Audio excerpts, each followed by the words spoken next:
Long before I awoke that day, the commands of the council had been carried out, and the bridges and the great causeways were broken down wherever dikes crossed the raised roads that ran through the waters of the lake. That afternoon also I went dressed as an Indian warrior with Cuauhtémoc and the other generals, to a parley which was held with Cortés, who took his stand on the same tower of the palace that Montezuma had stood on when the arrow of Cuauhtémoc struck him down. There is little to be said of this parley, and I remember it chiefly because it was then for the first time since I had left the Tabascans that I saw Marina close, and heard her sweet and gentle voice. For now as ever she was by the side of Cortés, translating his proposals of peace to the Aztecs. Among those proposals was one which showed me that de Garcia had not been idle. It asked that the false white man who had been rescued from the altars of the gods upon the Teocalli should be given in exchange for certain Aztec prisoners, in order that he might be hung according to his merits as a spy and deserter, a traitor to the Emperor of Spain. I wondered as I heard, if Marina knew when she spoke the words, that the false white man was none other than the friend of her Tabascan days. "You see that you are fortunate in having found place among us Aztecs, Tuli," said Cuauhtémoc with a laugh, "for your own people would greet you with a rope." Then he answered Cortés, saying nothing of me, but bidding him and all the Spaniards prepare for death. "Many of us have perished," he said, "you also must perish, Tulis. You shall perish of hunger and thirst, you shall perish on the altars of the gods. There is no escape for you Tulis, the bridges are broken." And all the multitude took up the words and thundered out, "There is no escape for you Tulis, the bridges are broken." Then the shooting of arrows began, and I sought the palace to tell Otomi my wife what I had gathered of the state of her father Montezuma, who the Spaniards said still lay dying, and of her two sisters who were hostages in their quarters. Also I told her how my surrender had been sought, and she kissed me, and said smiling, that though my life was now burdened with her, still it was better so than that I should fall into the hands of the Spaniards. 2 days later came the news that Montezuma was dead, and shortly after it his body, which the Spaniards handed over to the Aztecs for burial, attired in the gorgeous robes of royalty. They laid it in the hall of the palace, whence it was hurried secretly and at night to Chapultepec, and there hidden away with small ceremony, for it was feared that the people might rend it limb from limb in their rage. With Otomi weeping at my side, I looked for the last time on the face of that most unhappy king, whose reign so glorious in its beginning had ended thus. And while I looked I wondered what suffering could have equaled his, as fallen from his estate and hated by the subjects whom he had betrayed, he lay dying, a prisoner in the power of the foreign wolves who were tearing out his country's heart. It is little wonder indeed that Montezuma rent the bandages from his wounds and would not suffer them to tend his hurts. For the real hurt was in his soul, there the iron had entered deeply, and no leech could cure it except one called death.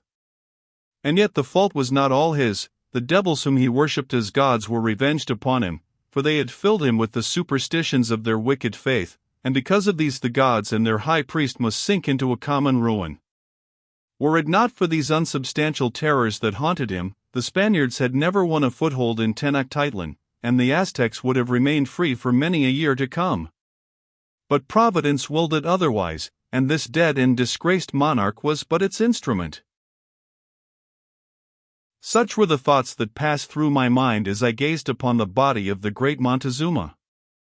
But Otomi, ceasing from her tears, kissed his clay and cried aloud, "O my father, it is well that you are dead, for none who loved you could desire to see you live on in shame and servitude. May the gods you worshipped give me strength to avenge you, or if they be no gods, then may I find it in myself. I swear this, my father, that while a man is left to me I will not cease from seeking to avenge you." Then taking my hand, without another word she turned and passed thence. As will be seen, she kept her oath. On that day and on the morrow there was fighting with the Spaniards, who sallied out to fill up the gaps in the dikes of the causeway, a task in which they succeeded, though with some loss. But it availed them nothing, for so soon as their backs were turned we opened the dikes again. It was on these days that for the first time I had experience of war, and armed with my bow made after the English pattern, I did good service.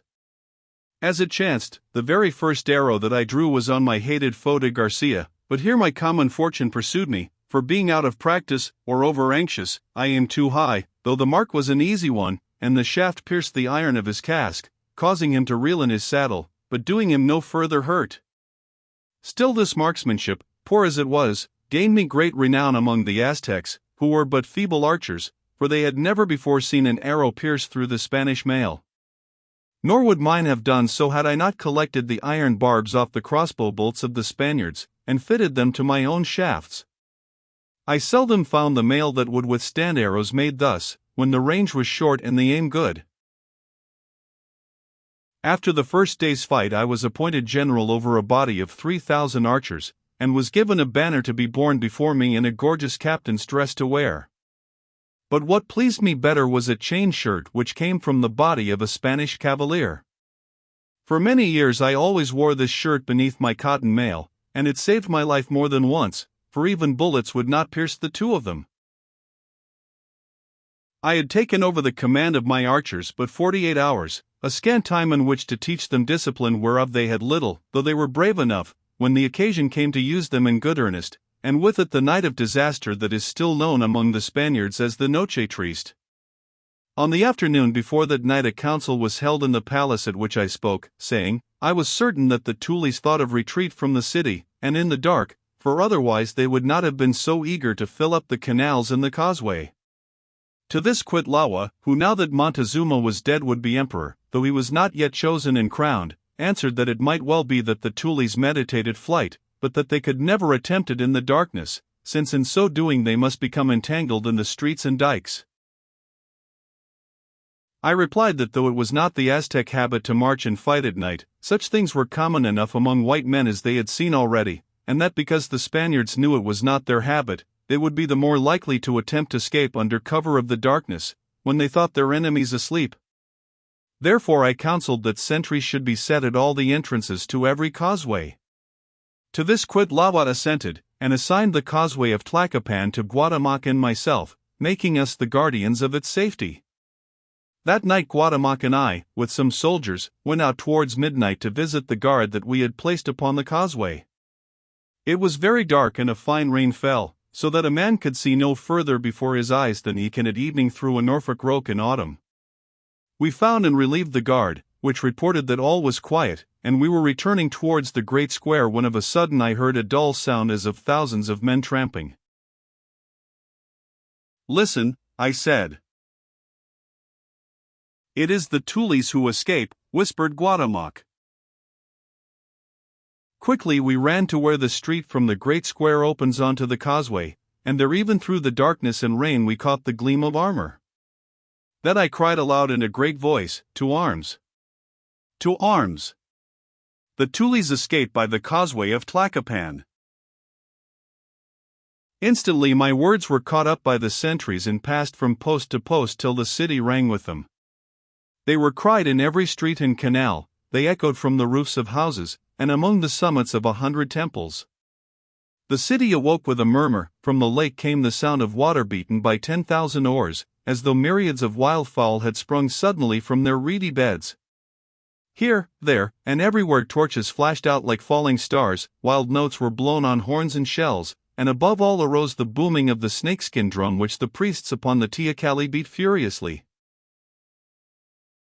Presently the murmur grew to a roar, and from this direction and from that, armed men poured towards the causeway of Tlacopan.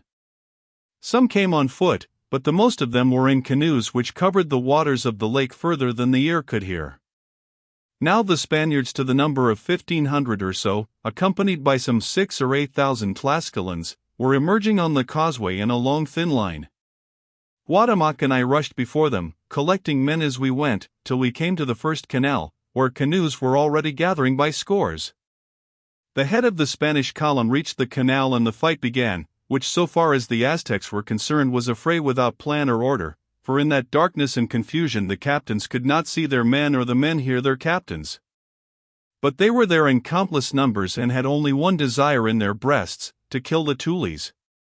A cannon roared, sending a storm of bullets through us, and by its flash we saw that the Spaniards carried a timber bridge with them, which they were placing across the canal. Then we fell on them, every man fighting for himself. Guatemoc and I were swept over that bridge by the first rush of the enemy, as leaves are swept in a gale, and though both of us won through safely, we saw each other no more that night. With us and after us came the long array of Spaniards and Tlascalans, and from every side the Aztecs poured upon them, clinging to their struggling line as ants cling to a wounded worm. How can I tell all that came to pass that night? I cannot, for I saw but little of it. All I know is that for 2 hours I was fighting like a madman. The foe crossed the first canal, but when all were over the bridge was sunk so deep in the mud that it could not be stirred, and 3 furlongs on ran a second canal deeper and wider than the first. Over this they could not cross till it was bridged with the dead. It seemed as though all hell had broken loose upon that narrow ridge of ground.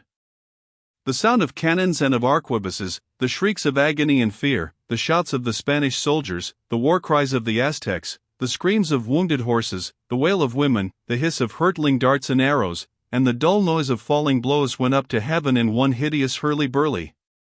Like a frightened mob of cattle, the long Spanish array swayed this way and that, bellowing as it swayed.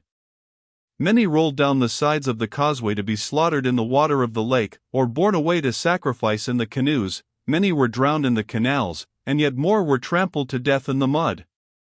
Hundreds of the Aztecs perished also, for the most part beneath the weapons of their own friends, who struck and shot not knowing on whom the blow should fall or in whose breast the arrow would find its home. For my part, one fought on with a little band of men who had gathered about me, till at last the dawn broke and showed an awful sight. The most of those who were left alive of the Spaniards and their allies had crossed the second canal upon a bridge made of the dead bodies of their fellows mixed up with a wreck of baggage, cannon, and packages of treasure. Now the fight was raging beyond it. A mob of Spaniards and Tlascalans were still crossing the second breach, and on these I fell with such men as were with me.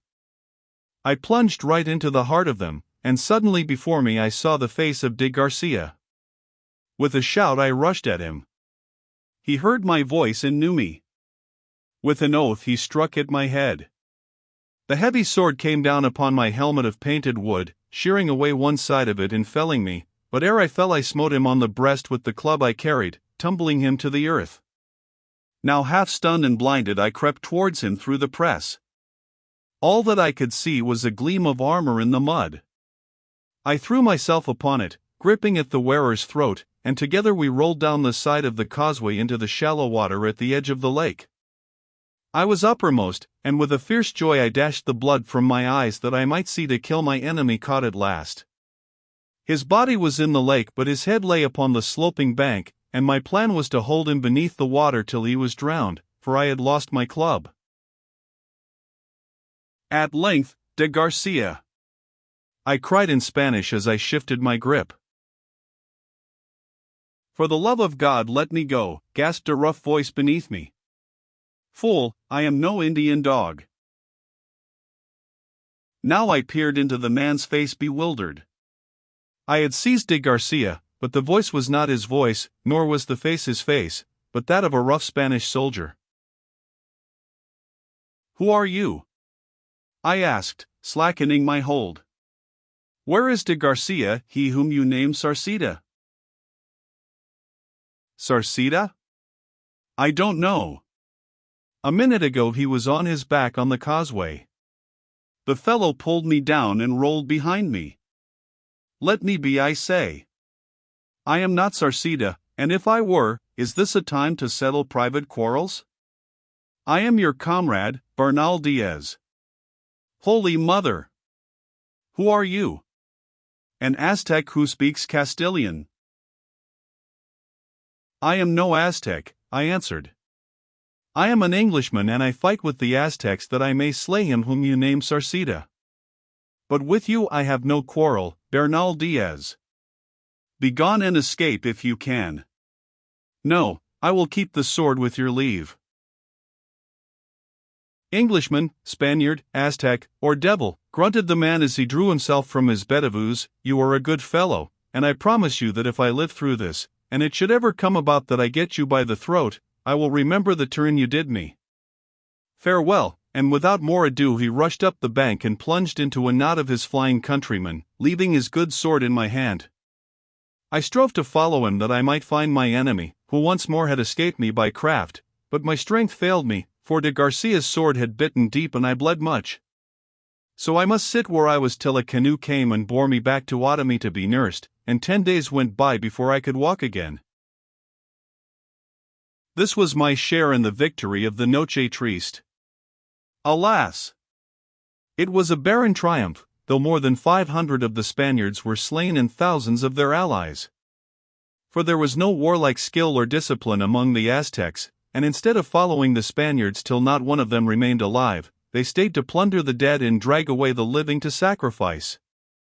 Also this day of revenge was a sad one to Otomi, seeing that 2 of her brothers, Montezuma's sons whom the Spaniards held in hostage, perished with them in the fray. As for de Garcia, I could not learn what had become of him, nor whether he was dead or living.